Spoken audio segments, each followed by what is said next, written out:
आकाशवाणी श्रीनगर है। एजाज अख्तर से खबरें सुनिए। लेफ्टिनेंट गवर्नर मनोज सिन्हा ने कल जम्मू यूनिवर्सिटी में J&K यूटी के सबसे बड़े स्टार्टअप फेस्टिवल इग्नाइटर का इफ्तिताह किया।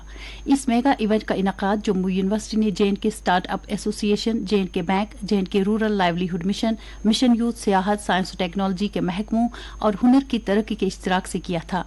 अपने खिताब में लेफ्टिनेंट गवर्नर ने इस मेगा इवेंट के मुंतजमीन और शुरका को मुबारकबाद दी, जिन्होंने मुख्तलिफ स्टेक होल्डर्स और सरमायाकारों को एक प्लेटफॉर्म पर इकट्ठा किया। लेफ्टिनेंट गवर्नर ने मुशाहिदा किया कि यूनिवर्सिटी और कॉलेज कैंपस को आइडियाज के बेहतर प्लेटफॉर्म के तौर पर माना जाता है। उन्होंने कहा कि जरूरत इस बात की है कि एक ऐसा माहौल पैदा किया जाए ताकि अजीम ख्यालात को अमली शक्ल दी जा सके। उन्होंने कहा कि ये वाज़ेह है कि स्टार्टअप्स नेटवर्क के दौर में मुस्तहकम मईशत की अक्कासी करते हैं। लेफ्टिनेंट गवर्नर ने यूटी इंतजामिया की जानिब से स्टार्टअप इकोसिस्टम बनाने और सरमाए और दीगर वसाइल तक रसाई फराहम करने, जिद्दत तराजी और एंटरप्रेन्योरशिप को फरोग देने और दूसरी स्टार्टअप्स और सरमायाकारों के साथ नेटवर्किंग के मौके फराहम करने के आज़म का इयादा किया। उन्होंने मजीद कहा कि जम्मू कश्मीर में सियाहत, सेहत, लॉजिस्टिक्स, हैंडलूम, दस्तकारी, बागबानी, ज़रिए बुनियाद पर स्टार्टअप्स और IT से चलने वाली खिदमात में स्टार्टअप्स के लिए बहुत ज्यादा इम्कानात हैं। लेफ्टिनेंट गवर्नर ने J&K बैंक को हिदायत दी कि वो स्टार्टअप्स को सपोर्ट और माली मदद फराहम करे और कामयाब स्टार्टअप्स की हौसला अफजाई करे। बैक टू विलेज प्रोग्राम के 5वें मरहले का जायजा लेने के लिए chief secretary doctor Arun Kumar Mehta ने कल 3 अजला शोपियां, बारामूला और कठुआ से ताल्लुक रखने वाले प्रभारी अफसरान के साथ बातचीत की। कई प्रभारी अफसरान में सरकारी स्कीमों के बारे में मालूमात की कमी का नोट्स लेते हुए चीफ सेक्रेटरी ने जनरल एडमिनिस्ट्रेशन डिपार्टमेंट, दोनों सूबों के डिविजनल कमिश्नरों और तमाम अजला के डिप्टी कमिश्नरों पर जोर दिया कि वो इन अफसरान के लिए ओरिएंटेशन मुहिम का इनेकाद करें ताकि इन्हें कई सरकारी स्कीमों से आगाह किया जा सके और उन 137 काबिल अमल डेवलपर्स के बारे में जानकारी हासिल हो सके जो आउटरीच प्रोग्राम के इस मरहले के दौरान ज़ेर जायजा होंगे।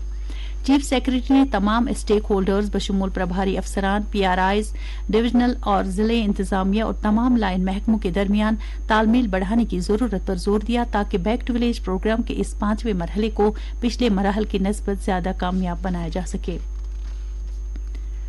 जिला सांबा के रामगढ़ सेक्टर में कल रात सरहद पर पाकिस्तानी रेंजर्स की तरफ से बिला इश्तियाल फायरिंग में BSF का एक जवान मारा गया है।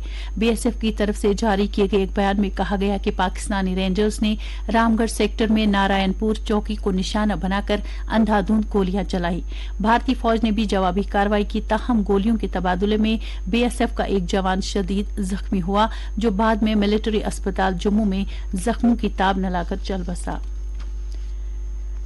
काठावालन शोपिया में फौज और मिलिटेंटों के बीच एक झड़प में TRF से वाबस्ता एक मिलिटेंट मारा गया है। कश्मीर जोन पुलिस के मुताबिक मारे गए मिलिटेंट के कब्जे से हथियार और काबिल एतराज मवाद बरामद किया गया है।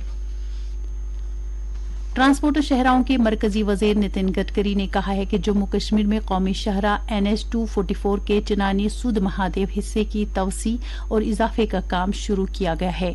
इसे 2 लेन वाली सड़क में तब्दील किया जा रहा है। इस अहम मंसूबे की कुल लंबाई करीब 17 किलोमीटर है और ये शाहरा की तजदीद और मरम्मत के पहले मरहले की निशानदेही करता है। काम मुकम्मल किए जाने के बाद शाहरा साल भर गाड़ियों की आमदरफ्त के लिए बहाल रहेगी, जिससे मकामी मईशत बेहतर हो सकेगी और इलाके के लोगों के लिए राहत मुमकिन हो पाएगी। उन्होंने कहा कि ये कोशिश वजीर आजम नरेंद्र मोदी की क़यादत में पाए तकमील तक पहुंचेगी ताकि जम्मू और कश्मीर में एक मुअस्सर, हमवार और माहौलियाती तौर पर लोगों की नक्ल हमल के मुस्तहकम क़याम को यकीनी बनाया जा सके। यूनिवर्सिटी ग्रांट्स कमीशन UGC ने भारत में गैर मुल्की यूनिवर्सिटियों के जरिए कैंपस के क़याम और उनकी सरगर्मियों के लिए ज़ाबितों का ऐलान किया है। इन ज़ाबितों के मुताबिक गैर मुल्की यूनिवर्सिटियां भारत में कैंपस कायम करने के लिए इश्तराक कर सकती हैं, बशर्ते कि वो इनफरादी तौर पर अहलियत के ज़ाब्ते को पूरा करें। भारत में कैंपस कायम करने वाली गैर मुल्की यूनिवर्सिटियों को नए कोर्सेज शुरू करने से पहले UGC से पेशगी मंजूरी लेनी होगी। जो गैर मुल्की यूनिवर्सिटियां भारत में कैंपस कायम करने का इरादा रखती हैं, उन्हें चाहिए कि वो आलमी दर्जाबंदी में चोटी की 500 यूनिवर्सिटियों में पोजीशन हासिल करें। UGC ने कहा कि भारत में गैर मुल्की यूनिवर्सिटियों के कैंपस को अपने भर्ती के ज़ाब्तों के मुताबिक अमले और फैकल्टी को भरने की आज़ादी होगी। भारत में गैर मुल्की यूनिवर्सिटी कैंपस ऑनलाइन कोर्स या फासलाती तालीम की पेशकश नहीं कर सकती। इसके साथ ही खबरों का यह बुलेटिन खत्म हुआ।